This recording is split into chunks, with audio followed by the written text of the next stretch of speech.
Hey everyone, welcome to Wip It Podcasts. I'm Cassie, and today I'm on episode 14. This episode's kind of short. I don't have a whole lot to show for you, even though it's been 2 weeks since I posted an episode. You would think I'd have a whole lot more to show, but that's kind of going to be explained in ramblings towards the end. And so yeah, let's go ahead and get started. I have no finished objects. Yes. But I do have some started projects in this bag. This guy on top here. This is, who is it? I've misplaced the label. I know this is 100% baby alpaca. Something Farms. I can't remember what it was, but I got it at my local yarn shop. This is a sockhead beanie that I'm working on. And so, yeah. I've just been working on the brim. The brim calls for, the pattern calls for 4-inch brim. And I think I'm at like 2 3/4 right now, so... This is on my Clover needles, US 2. I think it called for like a 3 millimeter needles, and I don't have 3 millimeters, so I actually went down a size. But I'm a loose enough knitter that this is definitely going to have some spring to it. So this is actually for Alex. And then I was working on this guy a lot. This is crochet, and I set it down for a little bit. Well, go back a little and see.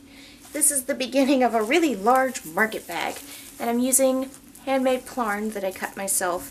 I think up to date I've used somewhere in the 10 plastic bags to make this. And I'm in the body of the bag itself. So, yeah.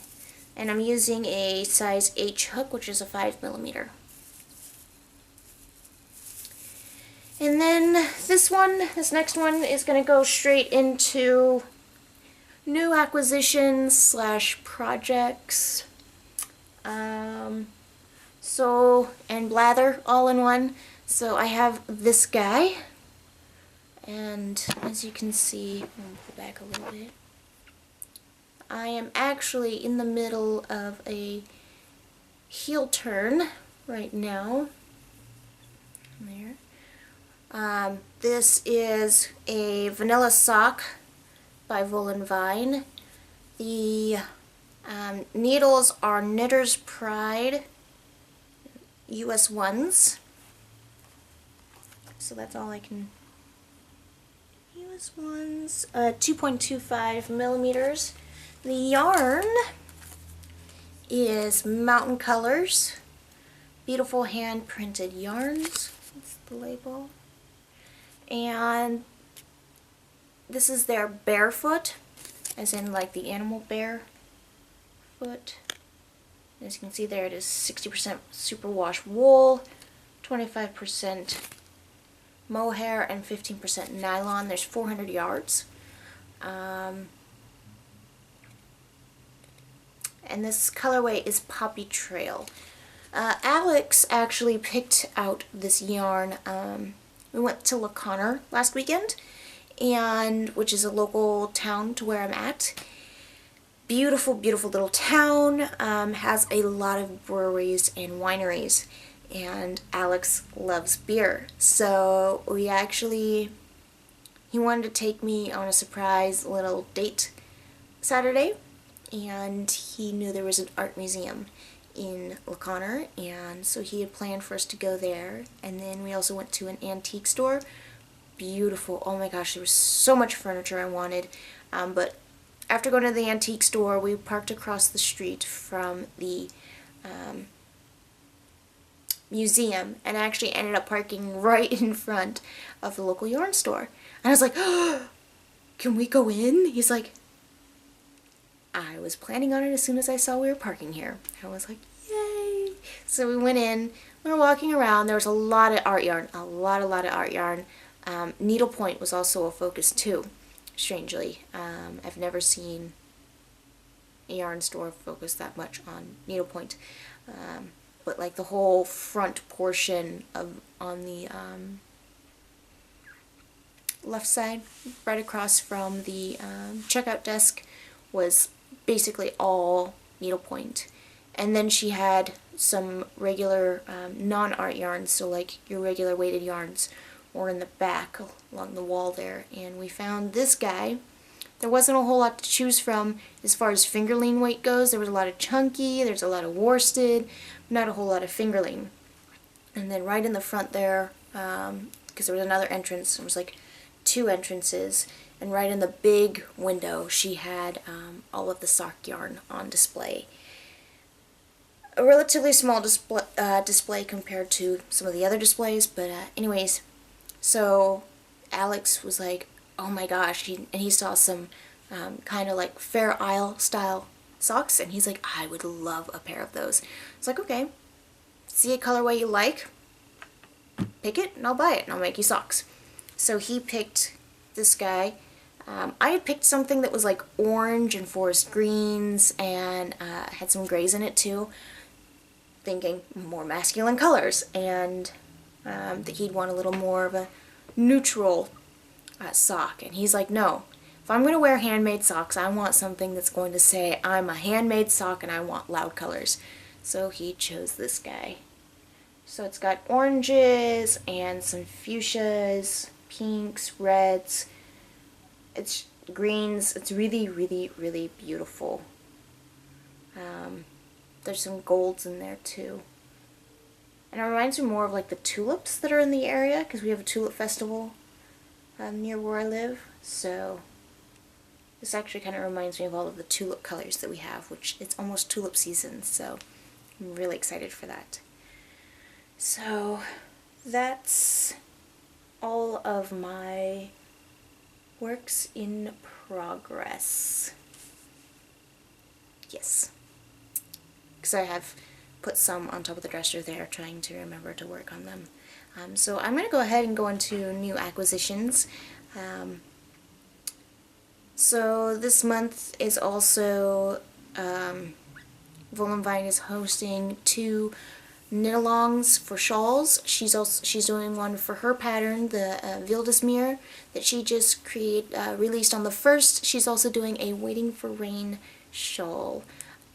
And I had set the skein aside for the for the Waiting for Rain shawl, and I went to the yarn store in Mount Vernon, Wild Fibers, trying to find something to match this brighter turquoise, and I found a color in the Madeline Tosh.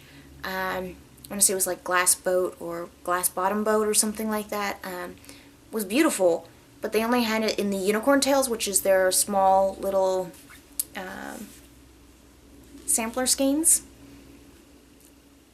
Wasn't enough to make a shawl, so I changed my mind and I found a couple colors that I liked. There was the Molly Ringwald, which is kind of like a semi-solid, kind of like bubblegum pink color. I really liked, and I love Molly Ringwald, and I love Pretty in Pink and 16 Candles and all of that, so I was like, oh, perfect, and I grabbed 2 of those. And then I saw the other yarns down below, and these are also in the Madeline Tosh. This is Madeline Tosh Light. Tosh Moreno Light, sorry. The colors I got are beautiful, and it is fingerling weight. And I had to get 2 to meet the weight requirements for the shawl, which is, I think it needs like 870 something yards. And these are 420 yards each. So, yeah. So I got these 2 colorways. This one is Ink, and this one is Mare. And so I'm going to use Ink for the lacy bit, because there's lace panels in it, so so the lace will be a center focus. I'm going to use the semi-solid, and then for the garter stitch to have a little bit of interest, I'm going to use the variegated. I need to cake these up. I do have security detail this weekend on Sunday from midnight to 8, so going into Monday morning. So I'm going to be doing that shawl while I'm on that detail. I only have to do rounds every other hour, so I'll have a lot of downtime, and I do get a lot of knitting done at that time. So on that watch, I'll make sure I cake these up before I go to that security detail, so I can work on this. And that calls for US 6s.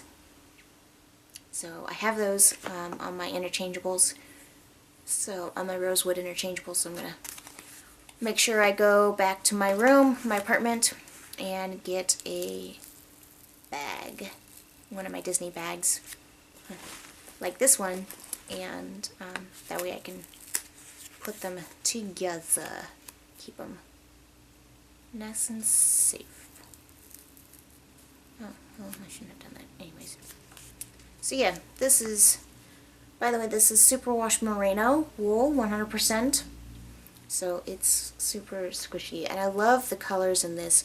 And I really don't have a whole lot of anything in this dark color, and it's neutral enough that I can wear it with just about anything. I do wear a lot of blue, as you can see. Actually, I'm still in my work uniform. But anyways, not the point. So I do wear a lot of blue outside of work. I actually wear a lot of black, and then just a t-shirt and a sweater. So this will be nice and wear it as a shawl or as a scarf. So yeah, it's super squishy.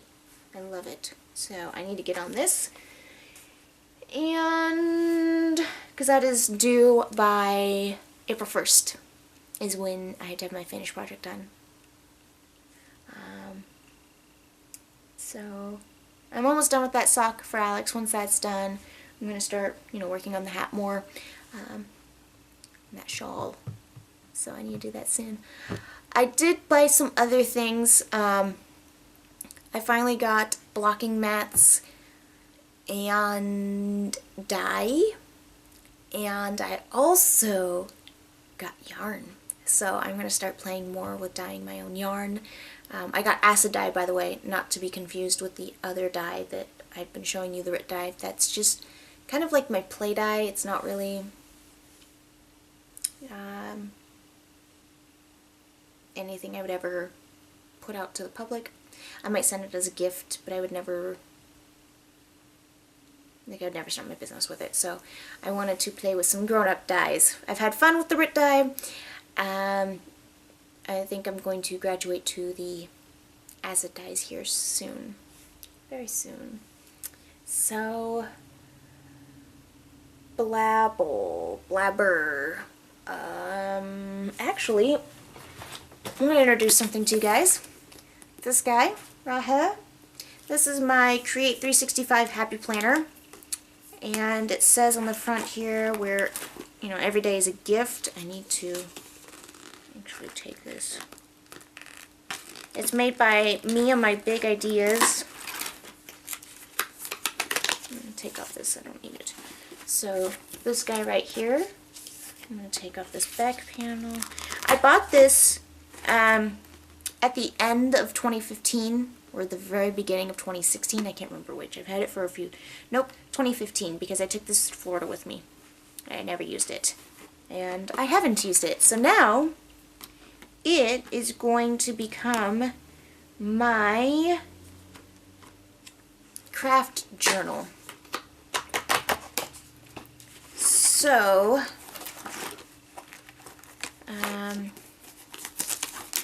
I haven't even opened this. It's just been sitting there, and I want to use it. I don't want it to be sitting anymore. I don't want any of my crafting supplies to be sitting anymore, collecting dust. So, we are now in March. So So what I'm going to start doing is I'm going to start, they have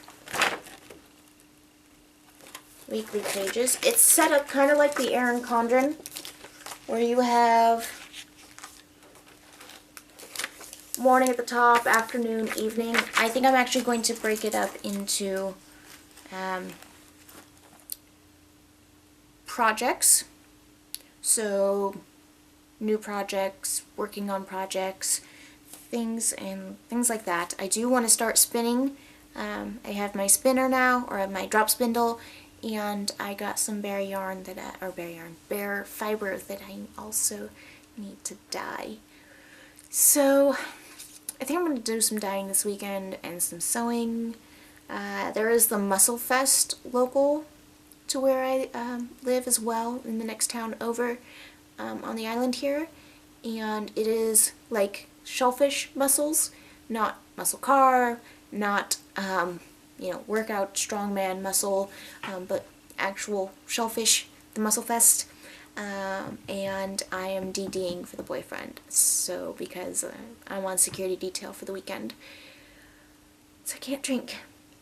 So with that being said, we're going to go down there, we're going to enjoy it. There's a lot of local restaurants that are going to be hosting all their mussels, try them and things like that. I'm not a big fan of mussels, personally, so this is going to be interesting for me. I'm probably going to pack snacks, because I've tried mussels and I don't like them. I love clams, especially if it's in food, like clam chowder. Can't do escargot. We had escargot the other day. Can't do that. So, Alex was actually slotted to go out overseas again in September. We've known about that since, the same time we knew about the one that he was at just recently, that he just got home from. When he came home, they were, talking about all the things that were happening here and all that jazz. And a supervisor pulled him aside and said, "Hey, take a look at the schedule, tell me what you think." And he saw that his name was in parentheses for tomorrow. That was a week ago. And so all this last week we've been freaking out that he's going to be leaving for another 3 months for more overseas work, because the person that he was going to be replacing didn't get all of their work done like they were supposed to in time, and they weren't going to be ready to go overseas.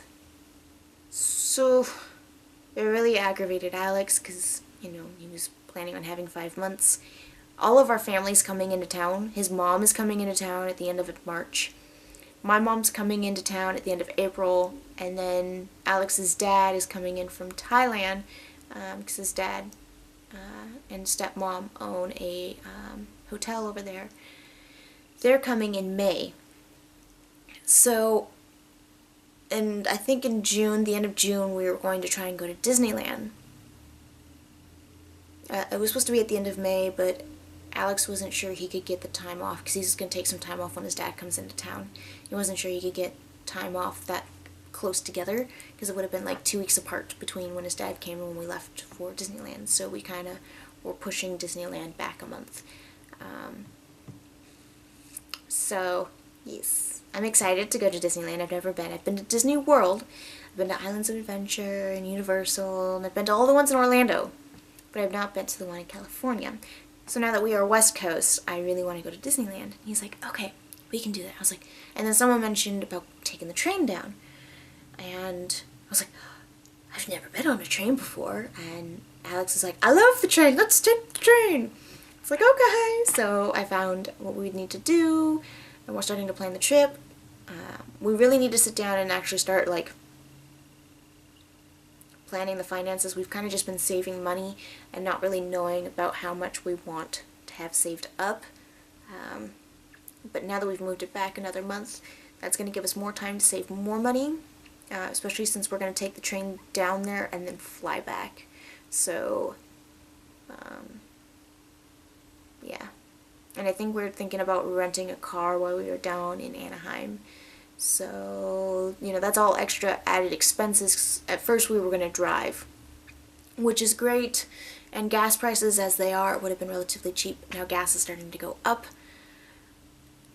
It would still take 2.5 days to drive down there. We'd be cranky. We'd have more hotel expenses.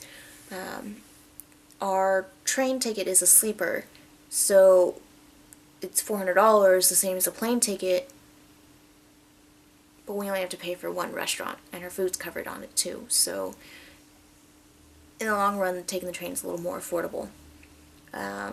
You pay more for the plane because it's a little more instant. So yeah, those are some things that are coming up. So at the end of March, I don't know if I'll be posting that week in March. Alex's mom was supposed to be in for 2 weeks though, so I kind of have to clean up the guest room, which has kind of been my craft room for the last couple weeks.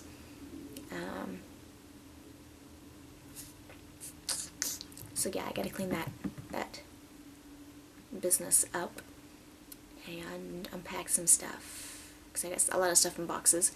I was going to show you guys some of the acquisitions that Alex had actually brought me from when he was overseas this last 3 months. I can actually talk about this now for a little bit, kinda. I can give you generics. He was in Japan, actually, working. And, you know, he would work a day, get a day off, he'd work a day, he'd get a day off. Usually, that's just how the work schedule worked. And I guess the mall that was closest to them, normally the major four corners for us in the US is like department stores, like Macy's, JCPenney's, things like that. And they had that too in the local mall, but one of those cornerstone stores was a craft store. And he went in there and he bought me a couple of different sets of fabrics. Beautiful. There's one that has these like Chinese balls on them, but they have gold outlining on them and like gold speckles in the background. It's absolutely beautiful, and I want to use it in a project bag, but I'm nervous too. They're also not American, so they're not on our measuring system, so they're actually in a meter, and a meter of fabric versus a yard of fabric. So it's a bit smaller than a yard. So there should be enough to make, you know, a project bag or two out of each meter that I've got. He brought me back like three different patterns, because he brought me the green waves, he brought me a yellow one, the blue, oh no, he brought me 4 meters of fabric. They're beautiful, and I almost want to use them as lining, because then they're less likely to get ruined, because, you know, it's just going to have yarn on it. It's not going to be protecting the yarn from the outside world. So I may look into finding other yarns that I like that I want to match up with it. So, yes. Which means I have to buy more fabric. Oh goodness, like that's such a hardship. So, pretty sure that is everything. Can't think of anything else, really.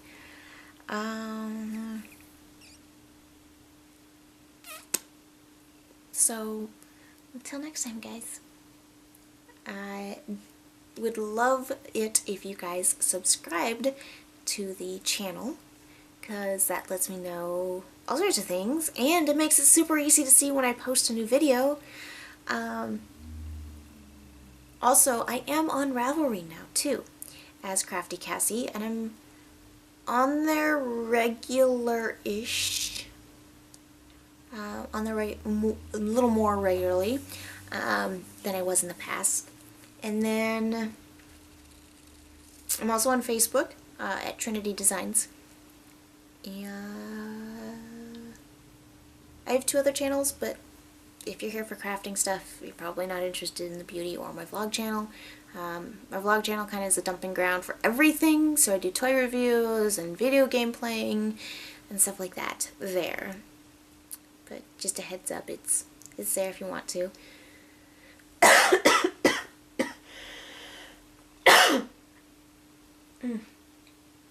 I've done really good almost this entire time to not have hiccups, not have sneezing, but I got a cough. So, yes. So that is everything, guys. I love you. Thank you so much if you're a returning subscriber, and if you're new, thanks for checking it out, and I hope you saw something that would make you want to stay. And until next time, guys, I will see you later. Don't forget to whip it. Bye.